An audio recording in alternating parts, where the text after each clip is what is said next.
రాముడి దగ్గరికి సుమంత్రుడు వెళ్ళి నిన్ను దశరథ మహారాజు గారు తీసుకురమ్మన్నారు, కైకేయీ మందిరంలో ఉన్నారు అని చెప్పాడు.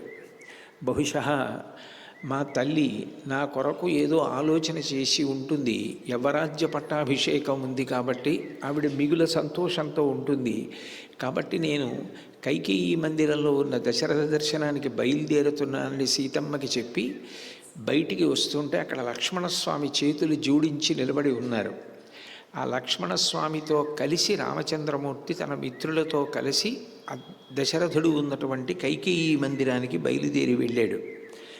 దారి పొడవునా కూడా అనేక మంది ప్రజలు నిలబడి ఇప్పుడు దశరథ మందిరానికి వెడుతున్నాడు. అట్నుంచి తిరిగి యవరాజ్య పట్టాభిషిక్తుడైనటువంటి రాముడు వస్తాడు, మనం మంగళప్రదమైనటువంటి దర్శనాన్ని పొందుతామని ఎంతో సంతోషంతో మాట్లాడుకుంటున్నారు. అటువంటి సమయంలో రాముడు కైకేయీ మందిరం లోపలికి ప్రవేశించాడు.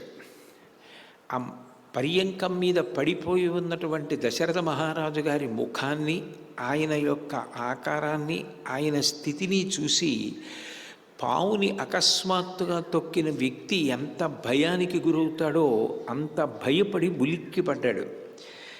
ఇటువంటి స్థితిలో ఉన్నాడేమి తండ్రి అని ఆశ్చర్యపోయాడు. కోపంగా ఉన్నప్పుడు కూడా నన్ను చూసేటప్పటికీ నా తండ్రి వెంటనే ప్రసన్నుడవుతాడు. అటువంటిది ఇవాళ నేను వచ్చినప్పటికీ కూడా ప్రసన్నుడు కాకుండా రాజు చాలా దుఃఖంతో ఉన్నాడు. ఏ కారణం చేత దుఃఖంతో ఉన్నాడు రాముడికి అర్థం కాలేదు.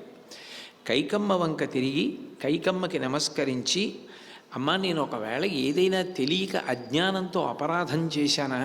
నేను చేసిన పని వలన తండ్రి గారి మనసు బాధపడిందా? ఆయన అనుగ్రహం నాకు కలిగేటట్లుగా నువ్వు దయతో చేయవలసింది శారీరకమైన బాధ కానీ మానసికమైన బాధ కానీ తండ్రి అయిన దశరథ మహారాజు గారు పొంది ఉన్నాడా?